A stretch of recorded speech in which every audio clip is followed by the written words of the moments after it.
you look only on the cost effectiveness of activities, then you have a very statical view. You compare that what is today. And we have these arguments also in Germany. People say put money into retrofitting or make better refrigerators or something like that. This is the best for your euro today. If you look at that, what happens? You start probably with a cost, this is euros, okay? And this is the amount of CO at the time. So if you start first, you can spare something. Because if you make your refrigerators better, you even get money back. So you start there. And then in the next, let's say you can do that for 1 year. And then the next technology comes, or pumps and like that. We are still negative. But somewhere in the future, it goes up. If you look at it dynamically and ask yourself if a society can survive such a transformation, the best thing is you have a more or less stable cost curve. Because you don't have these investment barriers sometimes in 10 years or something like that. So our argument is always to take a mix of something with cheap and what you spare the society on that, putting it on that what is expensive. That was the idea, for example, of connecting retrofitting of buildings with investment in solar thermal. Because if you retrofit a building, after having retrofitted this, your costs for running this building are lower. And part of that you could put into solar thermal. That was the theory. What policy made out of it is that we have still this solar thermal, but all the idea of helping people to retrofit buildings were torn down in the last 5 years. So, yeah, we don't have more these building retrofitting programs, promotion programs. Why? They were so good and successful. Yeah. Why? Ask policy. It's, sometimes policy doesn't run logically, okay?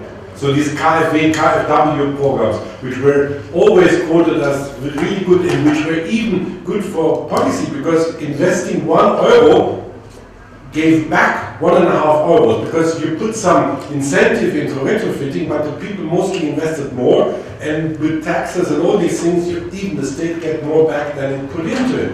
But you know, policy is not always logical. Is that so? Now we're having the 2.0 discussion. It seems that energy efficiency should be the focus of energy. 2.0. Yes. That's. But you know, how much money was invested in 1.0 in renewables? That same kind of investment may be necessary to. I have some interesting things. This is the amount of lowering the necessity to import energy through energy efficiency and renewables. That's billions of billions of euro in Germany. And what you have here is that through to energy efficiency, Germany has spared 26 billion euro in the year 2012, and through using renewables 10 billion. This is, you can't complicate allocate it to what sector it is, but that is what Germany has spared. Saved, yes, saved. So if you talk about costs for renewables, 20 billions, you have to put the 36 against that.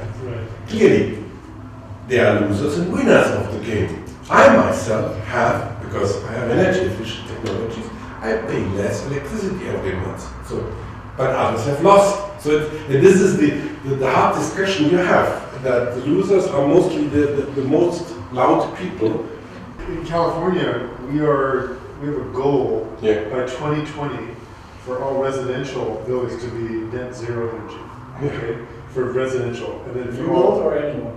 The new build, and then 2025 for all government buildings to be net zero energy, and then 2030 for all commercial buildings. We don't have so that's a problem. Yeah, but I mean, I think one advantage you have because your electric prices are higher, you know, it actually pays for itself faster in Germany. But even then, it doesn't work. In Germany, there are several agencies which are only dealing with energy efficiency, and if you look at the problems they have with companies to get them getting more energy efficiency, it's really hard. What's One model that we're looking at in California is we don't have a capacity market, but there's a discussion that we need to have some sort of market for 3 years ahead for balancing, and so creating special categories for only energy efficiency or demand response to say 1,000 megawatts of the total amount can only be bought from sort of preferred resources, energy efficiency, demand response. And what it does, it creates a market. So it doesn't sort of say we only will pay this. It's whoever can bring us the lowest cost. So they set the market price through efficiency and demand response, and so it creates a clear market signal. It creates a revenue stream, so companies can go out there and recruit buildings to participate, and it gives you various, you can benchmark your progress. You say, well, I have 1,000 megawatts, and you have protocols to be able to measure. I'm saying it's an idea that. So one idea, we have some money for another delegation, trip, and I think like we're coming to learn from you for renewables. I think you guys are ahead of us, but on efficiency, maybe there could be a German delegation. You guys should come out and